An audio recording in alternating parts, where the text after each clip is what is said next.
going in his heart. So I invite you to comment on that. Every religion has perverts and psychopaths who try to hijack it. ISIS is as much Islamic as the KKK is Christian. Don't they have a cross? Don't they do everything in the name of religion and Christ? Don't they believe that Christ compels them to lynch and kill people of African descent? Can one really say that the KKK is a Christian organization? There are other groups that one can point to. There are other massacres that were committed in the name of keeping certain countries or regions clear of non-Christians. There are people like this also in the Jewish faith that have nothing to do with Judaism. There are people like this in the Hindu faith that have nothing to do with Hinduism. For anyone to argue that Daesh is Islamic is preposterous. In the Islamic faith, the Quran reveals that you have your faith and I have my faith. And you're free to practice your faith and I'm free to practice mine. What greater sign of tolerance and acceptance do you have than this? In the Islamic faith it says, he who kills an innocent soul is as if he has killed all of humanity. And he who saves an innocent soul is as if he saved all of humanity. What better example of compassion and mercy do you have than this? So if you look at what Daesh says and you say it's in the scriptures, doesn't the Old Testament say an eye for an eye and a tooth for a tooth? If somebody does it today, would you say they were Christian or they were Jewish? So I caution people, because it seems to have become almost novel.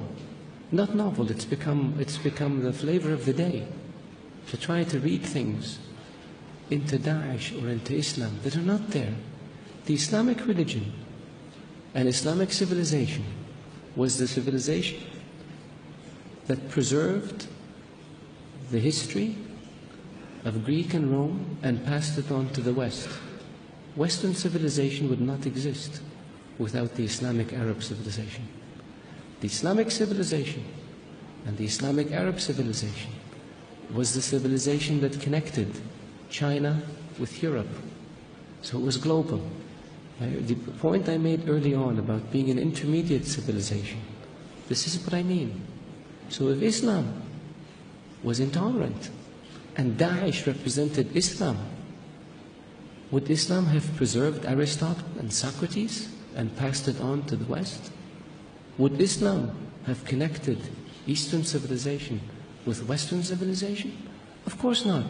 So I urge you, all of you, to be careful when it comes to making generalizations or to accepting generalizations that have no basis in fact.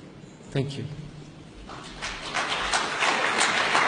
Thank you, Mr. Mitchell. Final question, is that Anne-Marie Slaughter? It is. Good. Anne-Marie Slaughter, the President and CEO of New America. Hi, Anne. Thank you very much for addressing the issue of women in your country. I think you are right to see that this is an increasing issue for many in the world, that it should be addressed openly. I just wanted to make sure I heard you correctly, because what I heard you say was that there is nothing in your culture that prohibits or that retards the advancement of women. Did I hear that right? What I was saying is that in our faith, at least when it comes to issues like women's driving, that this is not a religious issue, this is a societal issue. When it comes to issues like education, this is not a religious issue, this was a societal issue, but we dealt with it.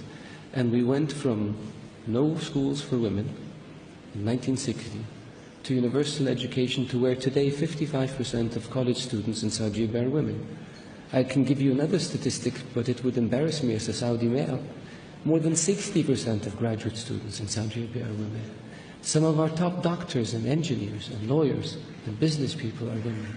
So the opportunities are there. It's not, the issue is one that is evolving, just like it is evolving in other countries.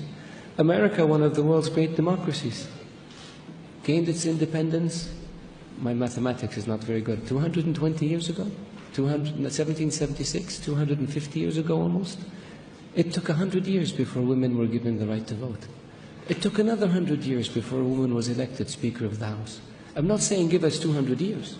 I'm just saying be patient. And when it comes to societal change, in every society, people tend to look at where they are now, and they think everybody should be with us. Again, I will quote America, maybe because I spent so much of my life there. America was independent in 1776. The Republic was founded, 2 decades later? It took almost 80 years before slavery was abolished. It took 100 years before there was a civil rights movement. And it took